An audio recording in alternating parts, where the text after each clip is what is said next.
Mali kunnafoni jabarani filɛbagaw an bɛ foli ni tanu ni k'o di aw kelen-kelenna bɛɛ lajɛlen ma aw fɛn fɛn sɔgɔlen nɔ ni wagati in na ni aw ɲɛ b'an na Mali kunnafoni TV jabarani sanfɛla la sa an b'aw fo ka aw wale ɲuman dɔn ye bɛɛ ka kuma jɛmukan ni ye a kɛnɛ sigilen bi an ye wele bila jamana maakolo girin dɔ ma ni o ye Abubakar Dafe Bubakar Dafe yɛrɛ ale ye CNT maa ye ni o ye wasabulon min bɛ an fɛ yan ni wagati in na ni o CNT ale ye o maa ye o kɔfɛ sa politiki mɔgɔ don a bɛ jɛkulu min na sa bɛrɛbɛrɛlitɔ min na o ye APM Maliko ye fo ka taa se M5 RFP o jeunesse fana a b'o o fana na o de hukumu kɔnɔna la sa an y'a wele sabula jamana in a bɛ dangu min na i b'a fɔ bi ni jɛmukan in yɛrɛ dabɔre de kama yaasa ka kuma di bɛɛ lajɛlen ma jamana bɛ dangu min na bamananw ko ten tɔ ko kuma man di da kelen na ni kuma man di maaw ma a ma nɔgɔ sabula kuma ni y'a mɛn ko maaw bɛ kuma hakili de don kuma tantan bere o kɔni o ye hakili ye donc o de la sa an bɛ wele bila maaw ma sanga ani wagati yaasa jamana kunkankow la maaw ka se k'u ta n'u bila dɔn bi jɛmukan na an bɛna kuma loi électorale ni o ye kalafili gafe ye o kura mun kɛra sa an ka jamana kɔnɔ an bɛna kuma o kan fo ka taa se découpage administratif ma ni o ye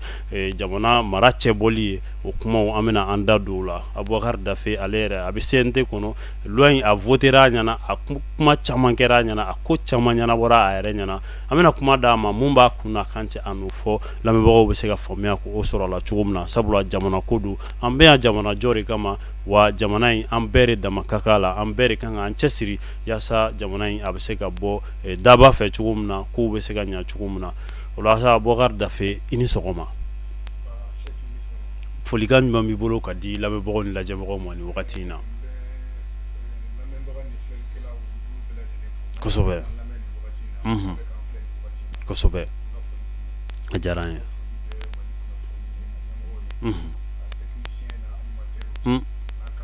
kosɛbɛ a diyara an ye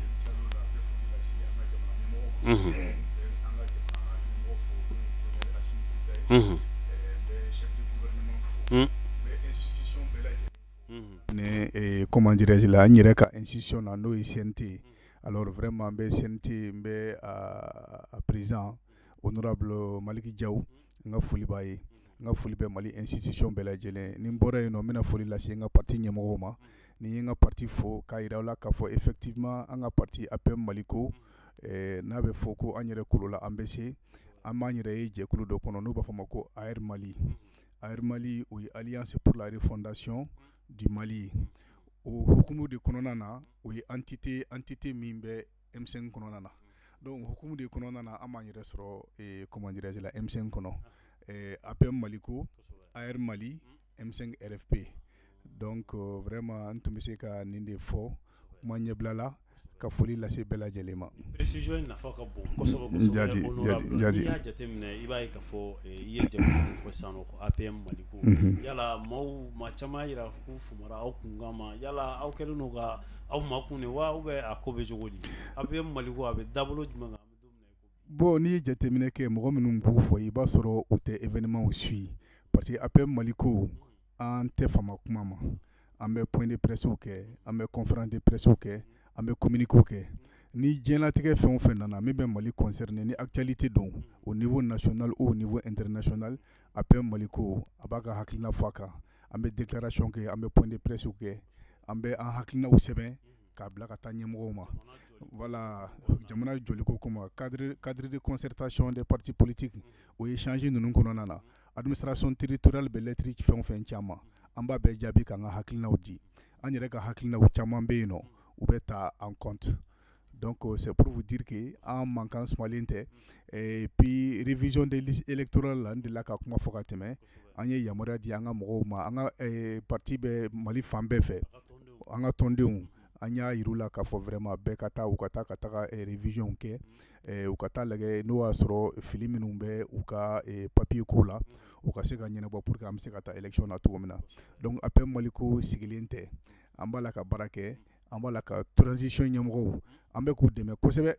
mais ni yɔrɔ minnu fɛnɛ man ɲi u ka baara la an b'a f'u ye ni yɔrɔ minnu ka ɲi an b'a f'u ye ni yɔrɔ nin ka ɲi an n'an bɛ ɲɔgɔn bolo mais ni yɔrɔ min man ɲi an b'a f'u ɲɛna a bɛ se ka dilan cogo min na an b'o fɛnɛ sɛbɛn ka ci u ma Odo bamananw ko ten ko foro daminɛ o ye waabɔ ye dafe n'i y'a ta k'a lajɛ loi électorale ni o ye kalafili gafew ye kalafili gafe a sariya minnu taara kɔsa in na sariya in yɛlɛmara an bɛ don min na i ko bi yɛlɛma min donna la yala aw ka niveau la ni o ye APM Maliko ye aw ye yɛlɛma ye a y'a faamu cogo di sabula maa dɔw jɛkulu bɛrɛbɛrɛ tɔn dɔw bɛ yen n'o ye parti politique dɔw olu y'a jira k'a fɔ ko ni yɛlɛma in kɔni tɛ dɔwɛrɛ nɔfɛ ka se ka maa minnu bɛ fanga la i b'a fɔ an bɛ don min na i ko bi ka se ka olu tɔ sinsin fanga la aw b'a ye cogo di. Bon bɛɛ n'a ka hakilina de don yanni n ka n ka yeta fɔ loi électorale nin kan n bɛ foli lase commission min ye a baara kɛ commission min y'a baara kɛ n b'u fo kosɛbɛ parce que u ye baara ɲɛnamaba de kɛ n'o ye docteur D Sulemani D voilà a n'a ka cɛdenw u ye baara ɲɛnamaba de kɛ dans ce sens là an ka yeta la an b'a ye k'a fɔ baara min kɛra a baara bɛ se ka na kɛ sababuya ye ka caman bɔ élection namara la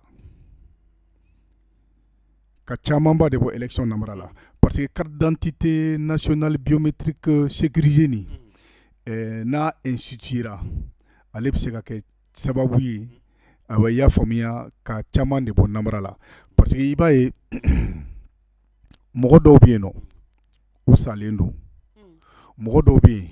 u tɛ yan tuguni u taara fan wɛrɛ fɛ mais mɔgɔw olu bɛɛ ka carte bɛ bɔ olu bɛɛ ka carte d'électeur bɛ bɔ wa u bɛ fɛlɛ kɛ ka tila ka voter mɔgɔ bɛ fɛlɛ kɛ pour que ka voter ninnu bɛɛ tɔgɔ la donc n'i y'a jate minɛ an ka san tɛmɛlen ninnu na élection caman kɛra mais a caman bɛ yen nɔ a ma laban a bɛ fɔ ko rupture démocratique kɛra kabini Alpha ka fanga banna président fɛn o fɛn sigira démocratiquement Madala n'a si ka fanga labanna quoi baara dɔw de bɛ yen nɔ olu ma ɲɛ quoi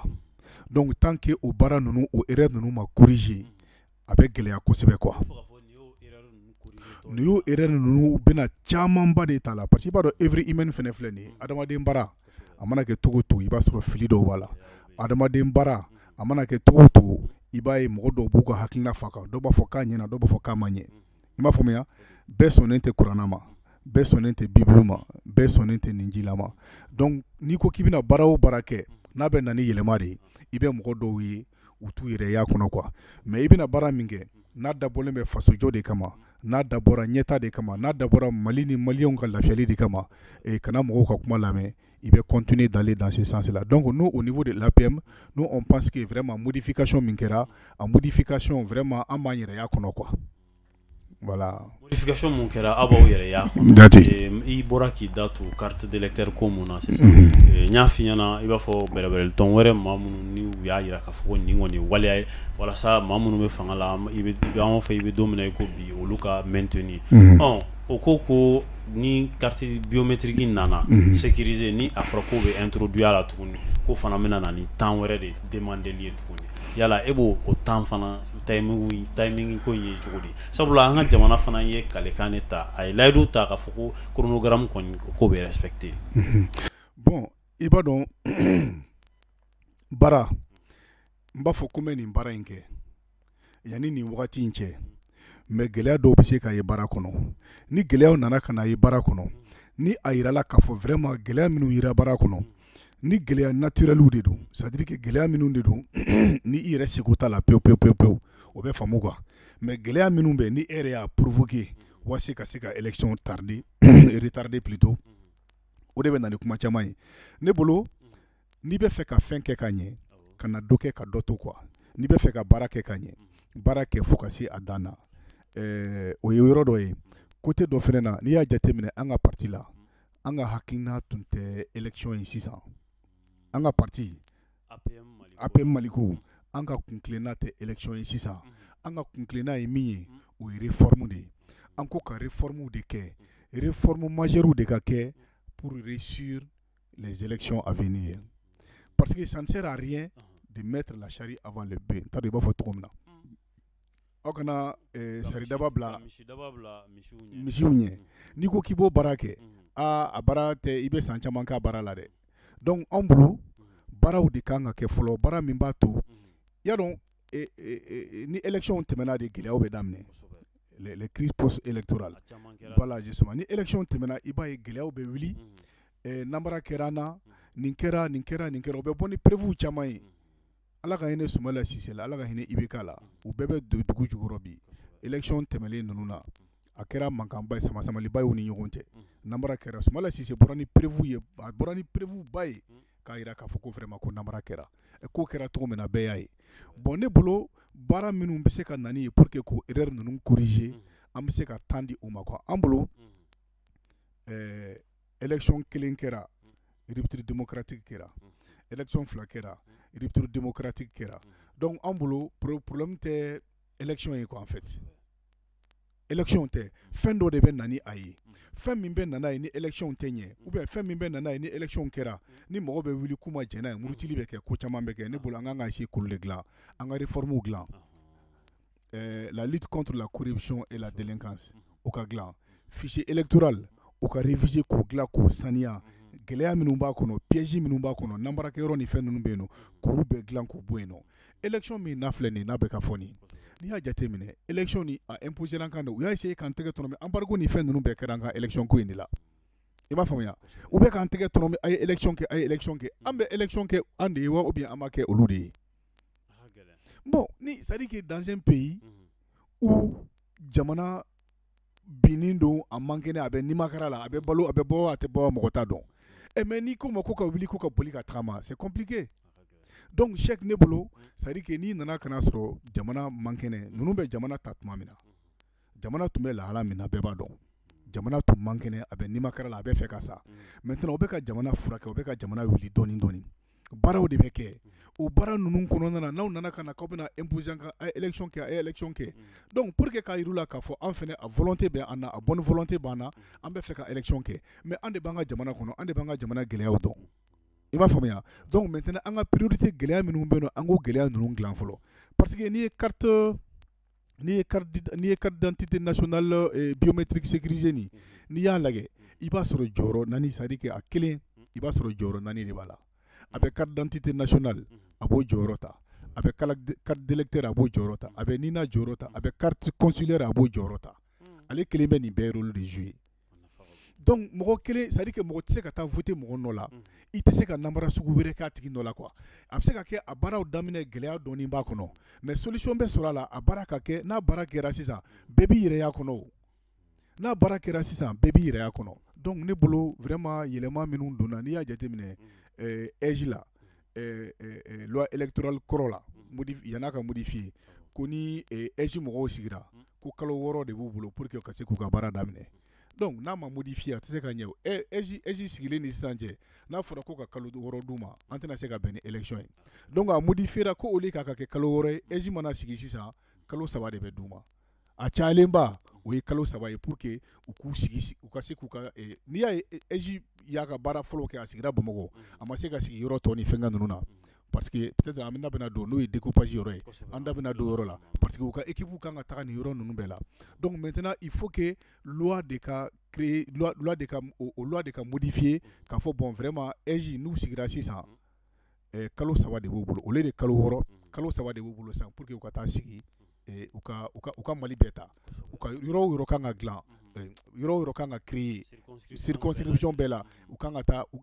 c'est à dire que u kan ka yen bɛɛ ta donc n'u ye yen bɛɛ ta au lieu de 6 mois ça sera 3 mois. Dafe n'i y'a ta k'a lajɛ maa dɔw y'u ka jɔyɔrɔ yira kosɛbɛ ni a ma ɲɛ k'a fɔ ko chronogramme wagati de don wagati mun kɛrɛnkɛrɛnnen don k'a fɔ ko fanga furancɛ fanga a bɛ ban nin wagati o b'a sɔrɔ élection bɛɛ lajɛlen kɛra yala an ni jamana wɛrɛ minnu sabula Mali kelen tɛ sigi la CEDEAO bɛ Union africaine bɛ layidu taara olu minnu ɲɛkɔrɔ k'a fɔ k'a bɛ kɛ aw tɛ se jɔyɔrɔ tɛ i n'a fɔ aw la k'a fɔ ko sanction bɛ kɛ Mali kan. Bon a bɛ se ka kɛ o bɛ se ka sanction kɛ parce que an y'a jateminɛ an bɛ jɛkulu dɔw kɔnɔ ani mɔgɔ dɔw bɛ ɲɔgɔn kɛrɛfɛ mais i b'a jateminɛ bɛɛ b'a ka intérêt de viser i bɛ jɛkulu la o i bɛ fɛn fɛnɛ bɛɛ b'i ka intérêt de lajɛ olu b'u ka intérêt de lajɛ an fɛnɛ b'an ka intérêt de lajɛ an n'u bɛ jɛkulu kelen na n'an n'u ka intérêt tun ye kelen ye pour rien au monde tun tɛ embargo bi an kan Mali tun bɛ gɛlɛya min kɔnɔ Mali ni embargo tun man kan wa embargo min tun kɛra Mali kan fɛnɛ a embargo tɛ sariya kɔnɔ ayi a embargo tɛ sariya kɔnɔ c'est à dire que sanction minnu tun kan ka ta anw kama u y'o sanction ninnu outrepasser quoi n'i y'a faamu bingani don bingani de don a dabɔra a kama de pour que k'an axifier ka an tɔɔrɔ ka fiɲɛ tigɛ an na pour que an ka se ka sɔn u ka jɔnya ma u bɛ fɛ an ka kɛ cogo min na an ka se ka sɔn a dabɔra o de kama n'o tɛ an ye min kɛ sanction min tun kan ka ta an kama o ye de an tɛ participer u ka instance ninnu na i m'a faamuya an tɛ participer an t'a réunion participer an tɛ taa élection na an tɛ t'u ka yɔrɔ dɔw la donc olu de ye sanction ye quoi mais ka taa embargo de kan na k'an ka économie bloquer k'an ka frontières datugu ka o fɛn ninnu kɛ ne bolo ça c'était trop quoi en fait vraiment u n'u ka texte tɛ tali kɛ fan si fɛ donc u ye sariyaw sɔsɔ olu ye sariya sɔsɔ a b'olu arranger cogo min na u nana ka na kan ka élection organiser an ko élection organiser ka d'an ye mais an de b'an ka jamana kɔnɔna ko dɔn an bɛ élection organiser an yɛrɛ de kama n'an ka jamana kɔnɔdenw an filɛ nin yɔrɔ min na nin sisan élection t'an arranger élection t'an ka priorité ye min b'an ka priorité ye an ka baara dɔw kɛ fɔlɔ ka bila baara min b'a to ni élection kɛra comment est-ce qu'on appelle ça là élection tɛmɛlen kɔfɛ gɛlɛya voilà justement gɛlɛya ba tɛna ye ko la quoi mais avec tout ça la pression kɛra mais an b'a dɔn k'a fɔ olu fana t'u yɛrɛ bolo u b'a la ka baara kɛ mɔgɔw de ye bon o mɔgɔ ninnu fana olu ka girin ni an n'olu bɛɛ lajɛlen ye mais an ko an filɛ nin yɔrɔ min na nin sisan n t'a dɔn n bɛna f'i ɲɛna cogo min na u bɛ dalen dɔ fɔ ko su tɛ siran mun ye wa je ne sais pas la an filɛ nin yɔrɔ min na nin sisan olu bɛ se ka siran mais anw tɛ siran parce que an bɛ lahala min na an de b'a dɔn voilà donc a b'an arranger cogo min na an b'a essayer ka baara kɛ ten c'est vrai que bɛnkan b'an ni ɲɔgɔn cɛ dakun b'an ni ɲɔgɔn cɛ ni an ma se k'a kɛ a wagati la an ma se ka kɛ kun min na an b'a kɛ gafe ye ka ci u ma ah bon vraiment an kɔni a tun ka d'an ye an n'aw bɛnna kan n y'a fɔ a bɛ ta mais compte tenu de telle ou telle raison vraiment a ka d'an ye an k'a lajɛ hali an yɛrɛ y'o kuma fɔ an ko bon vraiment n'i y'a jateminɛ an ka parti la n'o ye APR Maliko ye n y'a fɔ ɲɛna an ka priorité tɛ élection ye sisan an ko ka réforme de kɛ ka baara dɔw de kɛ pour que élection bɛ se ka réussir wa élection min fɛn kelen pe min bɛ se ka transition in ban o ye élection présidentielle de wa mankan bɛɛ bɛ élection présidentielle de nɔfɛ n'o ma kɛ ka ɲɛ dɔrɔn a tɔ si tɛ ɲɛ donc on a dit an ka baara kɛ ka ɲɛ an ka élection présidentielle ɲɛnamanba organiser qui sera moins contestée. Maintenant n'i ye M5 yɛrɛ ta k'a lajɛ n bɛ M5 jɛkulu min fɛnɛ kɔnɔ ale fɛnɛ ko an filɛ nin yɔrɔ min na nin ye sisan n'i y'a jateminɛ élection dates fɔra calendrier bɔra chronogramme ni fɛn ninnu bɔra tout ça c'est bien n'a sera ka kɛ nous on est prêt en tout cas au sein du M5 labɛnw bɛ ka sabati pour aller à ça mais n'a ma se ka kɛ a ma se ka kɛ kun min na an bɛna sigi ka kuma fɔ ka analyser parce que adamaden fɛnɛ ye hakilina ko de ye bon nin ko in kɛra mun de y'a kɛ tremblement de terre min kɛra comment dirais-je là Turquie n'a ye caman faga u tun t'a dɔn k'a bɛ kɛ o c'était pas prévu o n'u tun y'a dɔn k'a bɛ kɛ u bɛ disposition ta mais maintenant à partir du moment où a kɛra u y'u sigi k'u hakili jagabɔ kɛ mun de y'a to a kɛra mun de nana n'a ye solution jumɛn tun bɛ se ka sɔrɔ a la et cetera donc n'a ma ɲɛ an y'an kan di n'a wagati sera n'a ma se ka kɛ an bɛ sigi ka jateminɛ kɛ si nous sommes des partenaires an bɛ sigi an bɛ jateminɛ kɛ nin ko in a ma se ka kɛ kun jumɛn de la mun ni mun de y'a bali n'o y'a sɔrɔ a ma kɛ parce que u tɛ fɛ ka kɛ de o bɛ dɔn walasa ka bɔ kalafili sariya gafe ninnu tali kɔnɔna la constitution ni o ye sariya sunba kura min ni a bɛna na voter a tɛ mɛn o fana na i b'a ye samasamali fana bɛ yen nɔ parti politique dɔw fana y'a jira k'a fɔ ko a man ka kɛ constitution man ka falen yala aw ka niveau la a fana m'o ye cogo di bon an ka niveau la o yɔrɔ fana na k'a yira i la toujours k'a fɔ adamaden dɔw bɛ yen nɔ olu tɛ yɛlɛma fɛ adamaden dɔw bɛ yen nɔ olu bɛ yɛlɛma fɛ dɛ mais n'olu yɛrɛ b'a kɔnɔ de u bɛ yɛlɛma fɛ bon adamaden dɔw fɛnɛ bɛ yen nɔ olu ka balo bɛ nin samasabali nin dɔrɔn de la kabini Mali kɛra Mali ye nin samasabali nin dɔrɔn u ka balo bɛ o de la i kɛra politique mɔgɔ ye i kɛra diinɛ mɔgɔ ye i kɛra fɛn o fɛn ye fɛn kelen pe min n'o ye obligation ye an bɛɛ lajɛlen kan o ye baara de ye k'an ka baara de kɛ mais e ma sɔn baara ma i taara ka taa kalan Mali ka don école la k'i kalan k'i bila ka taa école ba la kɔfɛ k'o wari n'o fɛn ninnu bɛɛ sara k'i kalan ka na e ka diplôme ta ka n'i sigi e tɛ baara kɛ e bɛ balo politique dɔrɔn de la n terikɛ o fɛnɛ ka gɛlɛn dɛ i m'a faamuya donc ne bolo constitution n'i y'a ta k'a lajɛ Mali kɔnɔ yan nɔ réforme ba fɛn o fɛn kɛra constitution fɔlɔ min n'a a kɛra yan nɔ n ko transition de y'a kɛ oui mɔgɔw bɛ kuma caman fɔ ninnu man kan ka kɛ réforme ba bɛɛ bɛ kɛ transition de kɔnɔna na parce que transition na pression t'aw kan pression taw kan mɔgɔ si tɛ se k'a fɔ kan de y'u sigi i bɛ politique mɔgɔ caman ye n'u nana fɛn bɛɛ fɛn na u tɛ se ka kɛ parce que u bɛ siran mɔgɔw de y'an ta mɔgɔ minnu y'an ta bɛnkan de b'an ni ɲɔgɔn cɛ dakun dɔ b'u ni ɲɔgɔn cɛ n'an ko k'an bɛna nin ko in kɛ n'a ma bɛn u ma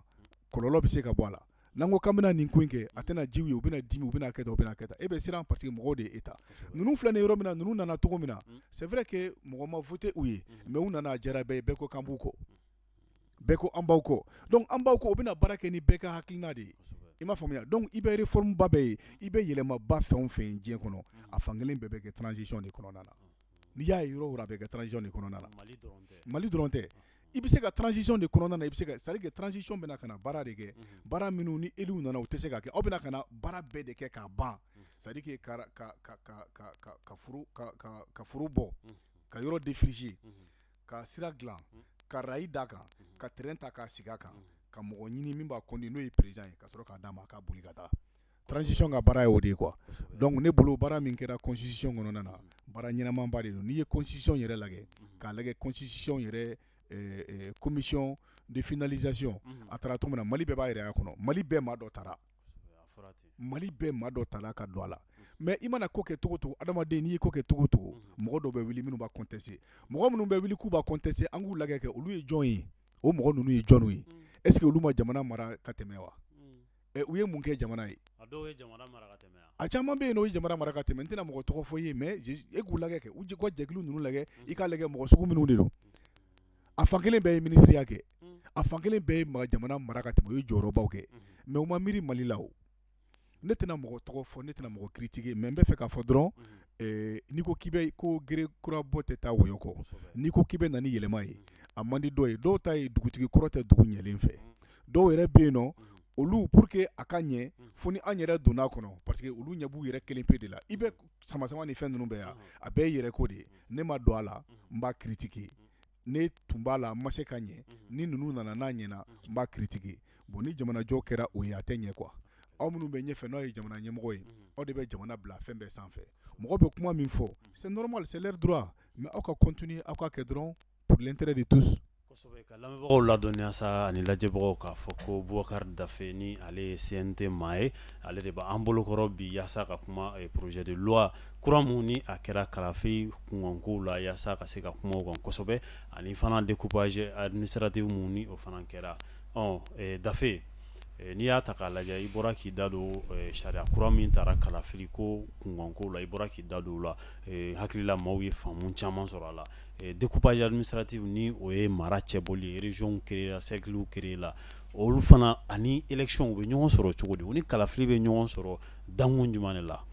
d'accord donc découpage territorial nin fana yanni k'an da don o fana kuma na n b'a ɲini fɛ n ka foli lase commission administration territoriale a président n'a ka cɛdenw vraiment k'u fo n'o ye docteur Youssouf Zed Kulibali ye a n'a ka cɛdenw ye baara kɛ kosɛbɛ baara kɛlen ka d'u ma o y'a sɔrɔ an ka session datugura ka ban a bɛnna ni an ka session datuguli ma a wulila ka se an ka président ma n'o ye colonel Maliki Diaw ye k'a fɔ a ɲɛna bon maintenant olu bɛ fɛ ka baara kɛ kalo 2 ani dɔɔni don o don u bɛ taa CNT la u bɛ taa baara kɛ u ye mɔgɔw lamɛn Mali fan 14 bɛɛ fɛ ni réforme in a bɛ dugu o dugu concerné a bɛ localité o localité concerné u wulila ka u ye bɛɛ lamɛn u ni bɛɛ ye ɲɔgɔn ye a fangalamɔgɔw o a laadalamɔgɔw o a mɔgɔ sugu bɛɛ u ni bɛɛ ye ɲɔgɔn ye donc vraiment c'est l'occasion pour moi k'u fo u ka cɛsiri la u ye baara min kɛ vraiment a baara ɲɛna vraiment k'u félicitations n'i y'a jateminɛ découpage nin hakilina fila de b'a la hakilina fɔlɔ ye ka fanga ka mara ka gɛrɛ jamana kɔnɔdenw na rapprocher l'administration des administrés parce que n'i y'a jateminɛ i b'a sɔrɔ yɔrɔ caman na an yɛrɛ ka dugu la ne ye Sofara ka de ye Sofara o bɛ Mopti mara la ale tun bɛ Jɛnɛ mara la mais a yɛrɛ kɛra cercle ye sisan an tɛ Jɛnɛ mara kɔnɔ bilen Sofara pour que ne ka taa CNT la ne taara fo Jɛnɛ de ne bɛ taa Jɛnɛ de ka taa n ka casier judiciaire dilan parce que tribunal bɛ yen nɔ de ni mago bɛ fɛn caman na an ka dugu la i bɛ wuli ka taa Jɛnɛ de bon avec le nouveau découpage la an ka statut kura la o t'an permettre k'a fɔ k'an bɛ taa yɔrɔ wɛrɛ quoi an b'an ka fɛn bɛɛ sɔrɔ an yɛrɛ fɛ yen nɔ donc a bɛ déplacement inutile bɔ an ma a déplacement dɔw fɛ accident bɛ kɛ i bɛ sa a déplacement dɔw fɛ attaque bɛ se ka kɛ u b'i attaquer ka fɛn dɔw kɛ tout ça la donc ne bolo objectif fɔlɔ ye min ye pour que ka se ka administration gɛrɛ jamana kɔnɔdenw na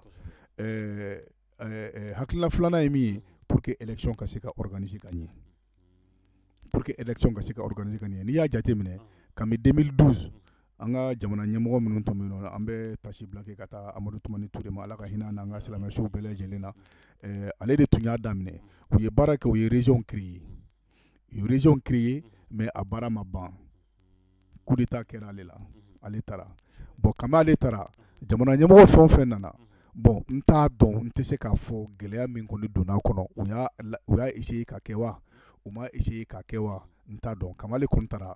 tiɲɛ yɛrɛ la minnu nana an ma nɔ ye quoi u ma baara achevé u ma ATT a bila yɔrɔ min na u ma se ka continuer ninnu nana u ko bon ko tiɲɛ yɛrɛ la nin cɛ man ɲi ka daminɛ depuis o wagati la fo sisan n'a fɔra ko an ka jamana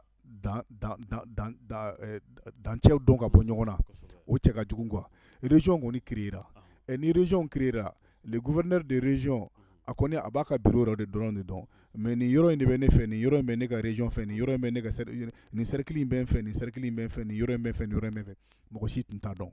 bon ni i t'o dɔn a baara ka gɛlɛn kosɛbɛ donc sisan avec le nouveau découpage bɛɛ b'a dɔn n'i ye Mopti gouverneur de ye i b'a dɔn i ni yɔrɔ min bɛ dan bɔ i b'a dɔn i ka mara bɛ dan yɔrɔ min na i b'a dɔn nin yɔrɔ in de bɛ ne fɛ nin yɔrɔ in de bɛ ne fɛ n ka compétence bɛ exercer nin yɔrɔ in de kan n ka compétence bɛ dan yan nɔ de ainsi de suite o baara de kɛra ka don ka taga fo commune na fo village la fo fraction na donc mɔgɔ ninnu ye baara de kɛ kojugu ka baara ma nɔgɔya mais baara nin yɛrɛ kɔnɔna na ɲinɛ ma kɛ mɔgɔ si kɔ bɛɛ lamɛnna bɛɛ de lamɛnna u ye bɛɛ wele. Honorable n'i y'a ta k'a lajɛ an bɛ don min na i ko bi maa dɔw fana wulilen don k'a fɔ ko découpage kɛra cogo min na k'a ma ɲa. oui c'est à dire que n'i y'olu jateminɛ a bɛɛ n ye kuma min f'i ɲɛna n ka fɔlɔ kuma ninnu kɔnɔ o dɔrɔn de don Sɛki a bɛɛ ye yɛrɛko de ye dugu dɔw bɛ yen nɔ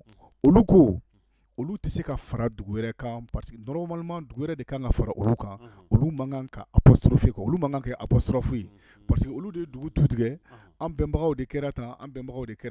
donc n'a ma ɲɛ k'a bɛ kɛ tan alors que i b'a sɔrɔ ni nin bɛ kɛ sariya dɔw de bɛ yen nɔ o sariyaw de bɛ bato n'o sariya ninnu de batura baara bɛ kɛ sinon minnu ye commission baara kɛ u tɛ mɔgɔ si dɔn u tɛ dugulamɔgɔ ninnu dɔn u tɛ duguden ninnu dɔn mais u sigi ka baara kɛ ni sariya de ye parce que u ni historiens ye baara kɛ quartiers dir'u ma outil moderne ninnu caman d'u ma pour que ka essayer ka se ka baara kɛ i b'a sɔrɔ dugu dɔw la sisan i b'a sɔrɔ o dugu fila olu ka surun ɲɔgɔn na kosɛbɛ mais olu b'a fɔ ko non ko tɛ fara o dugu kan dɛ u ni dugu min ka jan ɲɔgɔn na dɛ k'olu de bɛ fara ɲɔgɔn kan bon n'o kɛra u tɛ se ka ɲɛ quoi parce que n'i ye espace ta ka jate minɛ i tɛ se k'i pan yɔrɔ dɔ kɔnɔ ka taa yɔrɔ dɔ la et puis yɔrɔ dɔw fana bɛ yen i b'a sɔrɔ olu isolés don olu ni localité ninnu ka jan kosɛbɛ olu ni localité min ka jan dɛ u b'a fɔ k'u bɛ fara o de kan u ni localité min ka surun ɲɔgɔn na u b'a fɔ k'u tɛ fara o kan compte tenu de beaucoup de choses dɔw fana bɛ calcul wɛrɛ kɛ bon n'i y'a jate minɛ a caman bɛ yen nɔ i b'a sɔrɔ ce sont les politiciens là qui sont à la base politique mɔgɔ ninnu caman bɛ yen leader politique ninnu caman bɛ yen nɔ ils sont à la base de ce désordre là parce que u bolo yɔrɔ dɔw bɛ yen nɔ n'o farala yɔrɔ dɔw kan o bɛna kɛ circonscription électorale ba y'u bolo u bɛ électorat sɔrɔ i m'a faamuya bon i b'a sɔrɔ yɔrɔ dɔw fana bɛ yen nɔ olu bɛ fɛ ka fara yɔrɔ dɔw kan o yɔrɔ ka sɔrɔ kama i b'a sɔrɔ o yɔrɔ i b'a sɔrɔ dugu jukɔrɔ fɛn dɔw bɛ yen ou bien i b'a sɔrɔ ba dɔw b'u yɔrɔ u bɛ exploiter a fan kelen bɛɛ ye o motivation matérielle sugu ninnu dɔ de ye quoi donc en tant que commission aw tɛ se ka don o la o ye kelen ye filanan ye min ye Sɛki n y'o de f'i ɲɛna i mana baara o baara kɛ i bɛ gɛlɛya dɔw bɛ se ka bɔ a kɔnɔ quoi n'i ye baara kɛ cogo o cogo mɔgɔ dɔw bɛna f'i ɲɛna ko non ko vraiment nin t'olu ka hakilina ye bon min ka gɛlɛn n'i bɛ baara kɛ n'o y'a sɔrɔ objectif ye min ye pour satisfaire l'intérêt général i bɛ baara kɛ dans ce sens là mais n'i bɛ ka kɛ ko wɛrɛ de kama kɔlɔlɔw bɛ bɔ a kɔnɔ kɔlɔlɔ min bɛ se ka to baara bɛɛ lajɛlen bɛ tiɲɛ voilà. Honorable n'i y'a ta k'a lajɛ nin découpage électoral kɔni administratif kɔni a kɛra mara cɛ bɔra région caman kɛli la yala i bɛ se k'i da don région ni cercle joliw don a sera fo hakɛya kunnama jumɛn ma. d'accord mais n bɛ n'o f'i ɲɛna voilà o chiffres bɛ yen n'i y'a jateminɛ région tan ni kɔnɔntɔn de créera maintenant a détail bɛɛ d'i ma sisan n'i y'a jateminɛ district ye district kelen ye région o ye région tan ni kɔnɔntɔn ye n'i ye cercle jateminɛ o ye cercle 156 donc n'i y'a jateminɛ cercle la cercle 96 cercle 96 o de farala cercle kan wɔɔrɔ o de créera voilà justement donc maintenant n'i ye arrondissement jateminɛ arrondissement o ye 466 ye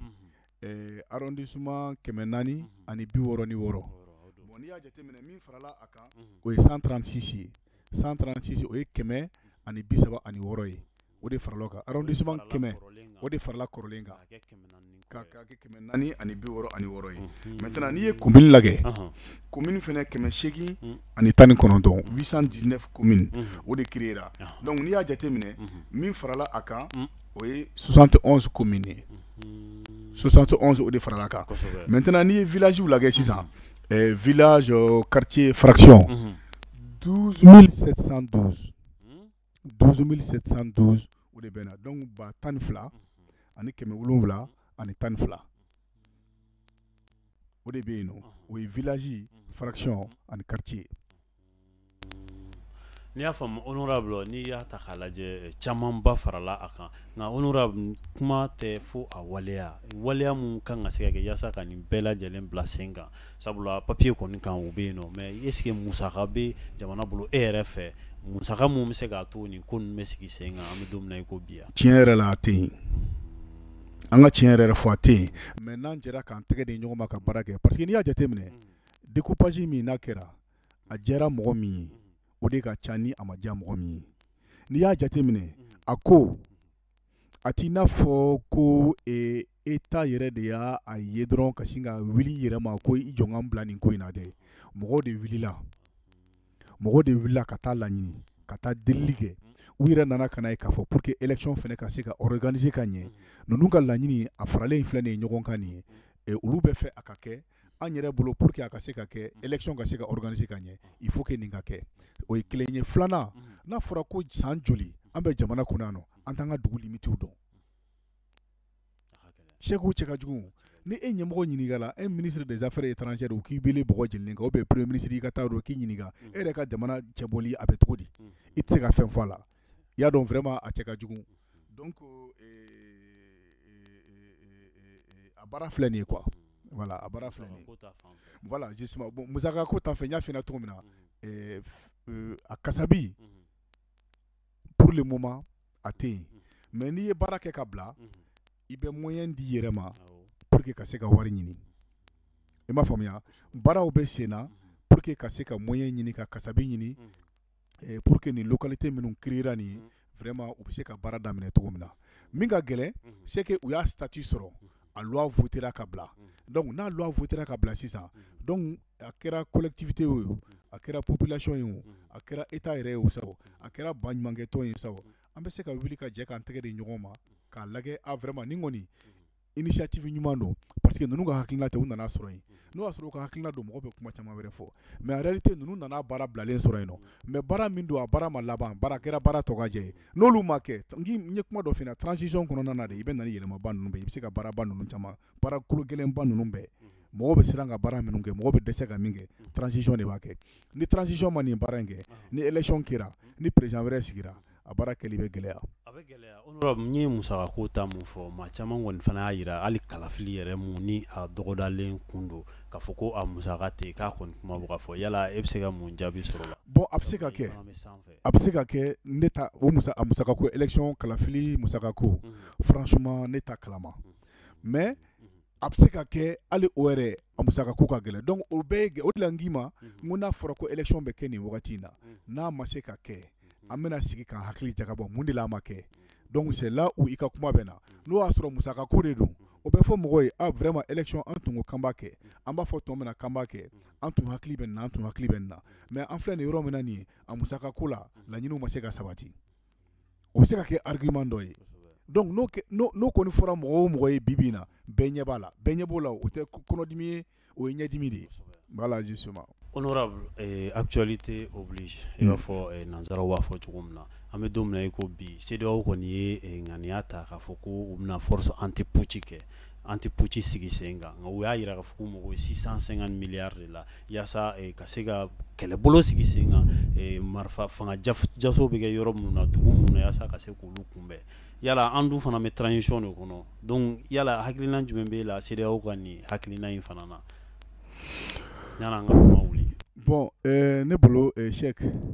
CEDEAO be kuma jamana kono denw de tɔ la parce que CEDEAO ni a yirala de k'a fɔ ko ka jamana kono denw fara ɲɔgɔn kan k'an bolo di ɲɔgɔn ma an ka se ka lafiya an ka se ka sɔrɔ an ka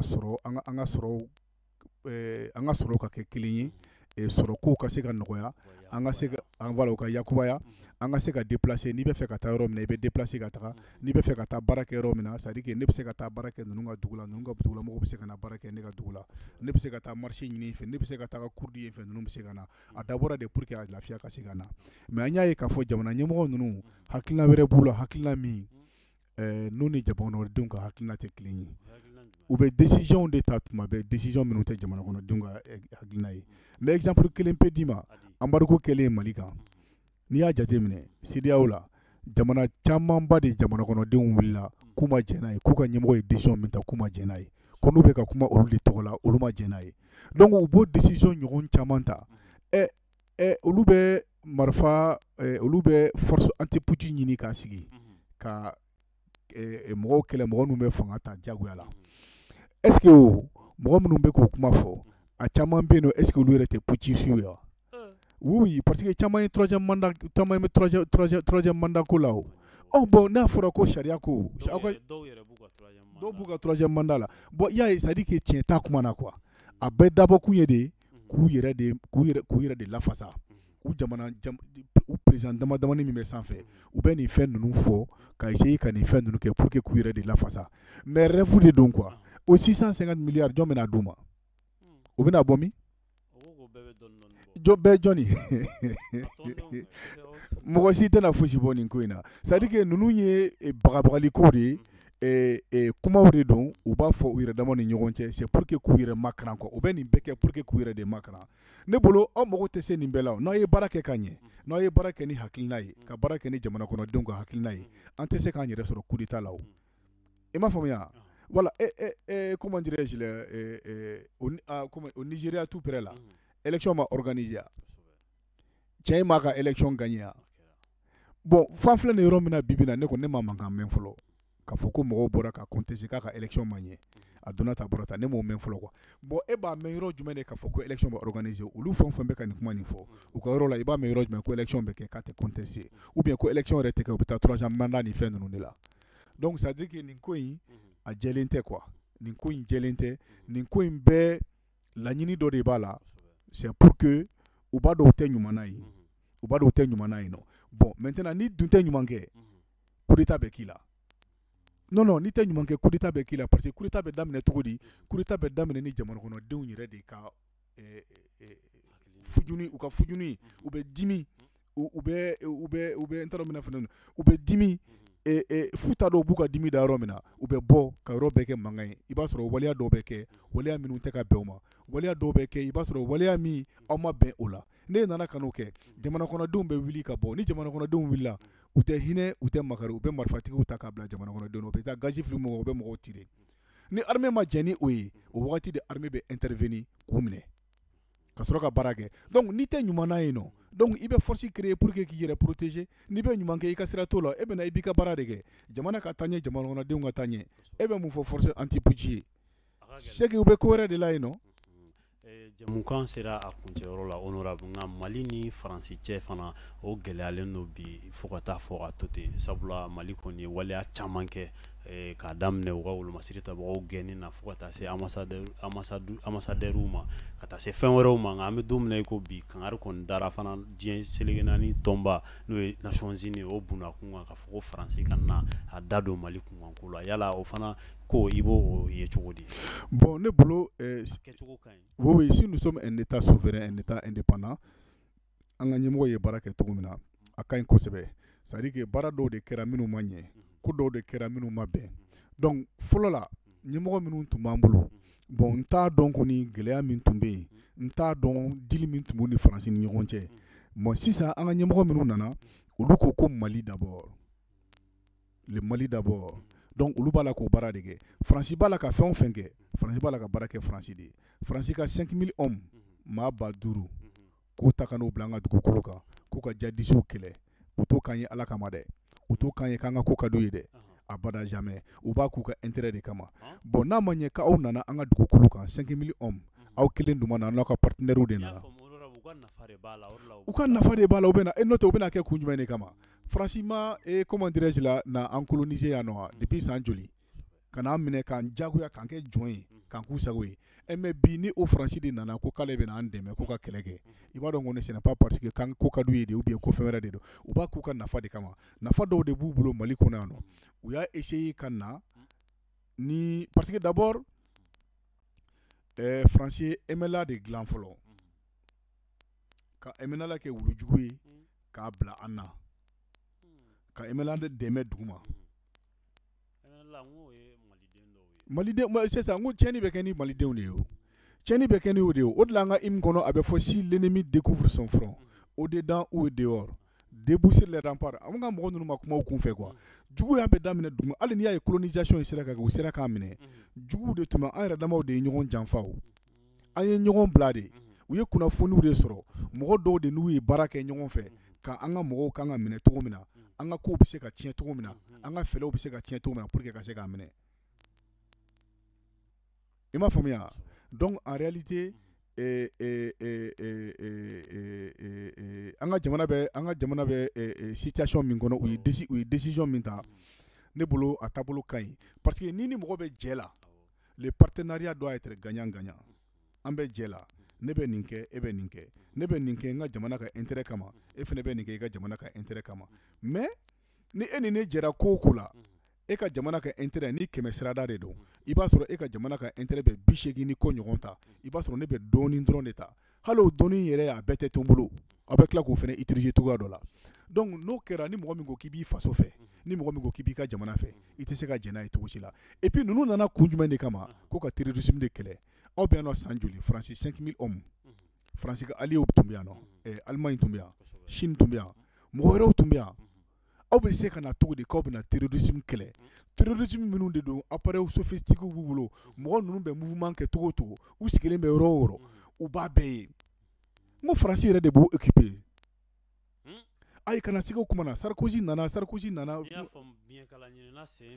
a tɛ se ka ɲɛnabɔ o ni ninnu nana réellement k'u bɛ terrorisme de kɛlɛ e ka faransi ka 5000 hommes hali n'o y'a sɔrɔ u nana k'u bɛna Mali de kɛlɛ u tɛ san 8 k'a baara la ne hakili la n'u nana k'u bɛna Mali de kɛlɛ 5000 hommes bɛna ka na an ka jamana kɔnɔ yan nɔ k'aw bɛna terrorisme kɛlɛ c'est plus de combien d'années aw nana k'aw bɛna terrorisme kɛlɛ an bɛna ka na se an bɛ terrorisme gɛn an bɛ taa se an ka dugu yɔrɔ dɔ la a b'a fɔ k'an ka jamana sɔrɔdasiw tɛ don nin dugu in kɔnɔ aw bɛ sira tigɛ olu la aw dɔrɔn de bɛ se ka don yen nɔ ani yen mɔgɔ ninnu donc nin ko in jɛlen tɛ ni dusu bɛ maa o maa la n'i ye fasoden ɲuman ye a tɛ bɛn i ma donc an ko faransi ma à partir d'aujourd'hui ni i bɛ na yan nɔ an kɔni an kɛlen ka fanga ta à partir d'aujourd'hui fɛn saba de bɛ yen nɔ le respect la souveraineté du Mali il faut que i k'a dɔn k'a fɔ ko an ye jamana min ye an ka hɔrɔnyalen don an ka indépendance b'an bolo an b'an yɛrɛ bolo donc décision min y'an diya an b'a ta quoi la prise en compte des intérêts vitaux du Mali dans toutes les prises de décision ni décision bɛ ta c'est à dire que Mali ka intérêt de bɛ privilégié quoi ni aw nana n'an bɛ baara o baara kɛ an ka intérêt de bɛ bila sanfɛ aw ka intérêt bɛ na duguma sabanan ni laban ye min ye le respect des choix stratégiques du Mali o kɔrɔ n'a ye anw diya an bɛ taa an tɛgɛ di Américains ma ni Américains bɛ baara kɛ n'a ka d'an ye an bɛ taa an tɛgɛ di Chinois ma ani Chinois bɛ baara kɛ parce que nous sommes un pays indépendant nous sommes un état souverain donc n'an bɛ fɛ an ni mɔgɔ min ka jɛ ka baara kɛ n'an ka intérêt bɛ mɔgɔ min bolo an bɛ taa n'o tigi de bɛ baara kɛ an ko faransi ka sɔn o de ma faransi ko k'a tɛ sɔn o de ma bon ni faransi ko k'a tɛ sɔn o ma an fana tɛna se ka jɛn n'a ye aw b'an ka jamana kɔnɔ yan nɔ faransi nalen ni sisan cɛ sɔrɔdasi joli sara an ka sɔrɔdasi hakɛ min sara honorable tɛ se ka gɛlɛya s'an ma an kɛlen ka nin ko in bɛɛ kɛ bon n t'a dɔn i b'a fɔ min ma gɛlɛya parce que n'i ko k'i bɛ yɛrɛma hɔrɔnya ta n'i ko k'i bɛ k'i yɛrɛ ye n'i ko k'i bɛ ka baara kɔni kɛ gɛlɛya b'a la o jagoya de ye gɛlɛya ye parce que sisan cɛsiri de b'an bolo quoi cɛsiri de b'an bolo parce que Faransi tɛna an to yen Faransi bɛ n'an kɛlɛ a b'an kɛlɛ directement a b'an kɛlɛ indirectement a b'an kɛlɛ indirectement à travers wulujugu minnu b'an ka dugukolo kan a b'an kɛlɛ indirectement à travers an bɛ organisation sous-régionale minnu na a b'an kɛlɛ indirectement n'olu ye parce que olu bɛɛ de nujuru bɛ Faransi bolo ni Faransi ko k'a y'u kori ka taga yɔrɔ min fɛ u bɛ t'o fɛ ni Faransi k'a k'u kori ka taa yɔrɔ min ta donc an de bɛ jɔ an jɔyɔrɔ la c'est là où je lance un appel à tous les Maliens voilà je lance un appel à tous les Maliens an k'a dɔn k'a fɔ an bɛ nazara min bila an bɛ a fɔ ko nazara min ko mɔgɔ ɲɛnaman tɛ ko ils n'ont pas d'amis ils n'ont que des intérêts n'u ka faso ko wulila ni fɛn o fɛn wulila ko jamana ko don ko faso ko don u bɛɛ bɛ jɛ ka t'u tɛgɛ di ɲɔgɔn ma opposition tɛ yen majorité ye u bɛɛ bɛ jɛ k'u tɛgɛ di ɲɔgɔn ma ka baara kɛ pour que ka jamana de lakana n'a sera jamana ko ma bɛɛ bɛ wuli k'i jɔ jamana de ye donc an filɛ nin yɔrɔ min na nin sisan ɲɛmɔgɔ minnu b'an bolo n'o y'a sɔrɔ u bɛ ka baara kɛ Mali de ne bolo an bɛɛ kan ka jɛ k'an dɛmɛ aw ma se ka ko dɔ kɛ mais n'olu sera ka kɛ i bɛ se k'o tigi dɛmɛ o fɛn dɔ bɛ yen nɔ i b'a dɔn échec e tɛ se ka kɛ mais n'i ye mɔgɔ sɔrɔ min bɛ se ka kɛ i b'a tigi dɛmɛ n'i bɛ se k'a tigi dɛmɛ cogo o cogo i b'a dɛmɛ donc vraiment an k'a lajɛ an ka bɔ calcul individuel ninnu kɔnɔna na an ka essayer ka Mali bila au-dessus de tout parce que c'est notre héritage commun n'a ɲɛna bi alhamdulilayi mais n'a ma ɲɛ mɔgɔ si kana miiri k'a fɔ ko bon ko ni Mali tɔnɔma dara ne nin yɔrɔ ye nin ye ne nin yɔrɔ ye ne nin yɔrɔ nin ye k'i bɛ lafiya dɛ an ka ɲɛmɔgɔbaw y'a fɔ depuis kurukanfuga ninnu wagati Mali tɛ dun Mali tɛ feere Mali tɛ tɔnɔmada o kuma kɔni o jɛlen don o ka bɔ bɛɛ hakili la donc jamana ɲɛmɔgɔ minnu b'an bolo bi u b'a la ka baara min kɛ n'an sɔnna ka jɛ k'an tɛgɛ di ɲɔgɔn ma an bɛɛ b'a tana sɔrɔ mais a tɛ taa gɛlɛya kɔni kɔ. Honorable Jamukan sera a kuncɛyɔrɔ la foli kɛ an ka kɛnɛw d'accord donc vraiment ka foli lase an ka ɲɛmɔgɔw ye halisa u bɛ baara min na u k'u cɛsiri u ka baara la halisa gɛlɛyaw bɛ yen hali bi gɛlɛyaw bɛ yen gɛlɛyaw bɛ maliyɛnw kan gɛlɛya sugu bɛ yen a ka ca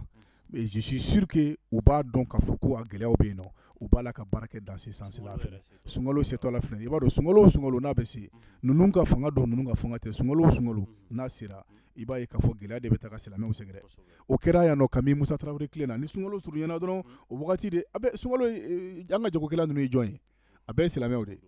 mais olu de bɛ gɛlɛya ta k'a sɛgɛrɛ ka mɔgɔw sɛgɛrɛ i b'a fɔ k'a ye gɛlɛya bɛ mɔgɔw kan mais u bɛ tila ka fɛnw feere mɔgɔw ma gɛlɛya la hali gilasi min n'a bɛ feere nɔgɔya la u b'a bɛɛ gɛlɛya donc vraiment ka a laɲini bɛɛ lajɛlen fɛ bɛɛ jɔyɔrɔ bɛ fasojɔ la aw kunnafonidilaw aw jɔyɔrɔ b'a la i jagokɛla i jɔyɔrɔ b'a la ayiwa minnu bɛ sanfɛ fɛnɛ olu bɛɛ ni jɔyɔrɔ de don minnu bɛ sanfɛ olu b'u ka baara kɛ mais olu tɛ se ka bɛɛ ka baara kɛ n'i bɛ baara kɛ administration kɔnɔna na sisan i ka kan ka baara min kɛ est ce que ɲɛmɔgɔ de bɛna i bila i k'i ka baara kɛ k'a fɔ i k'i ka baara kɛ ka ɲɛ n'o y'a sɔrɔ commerçant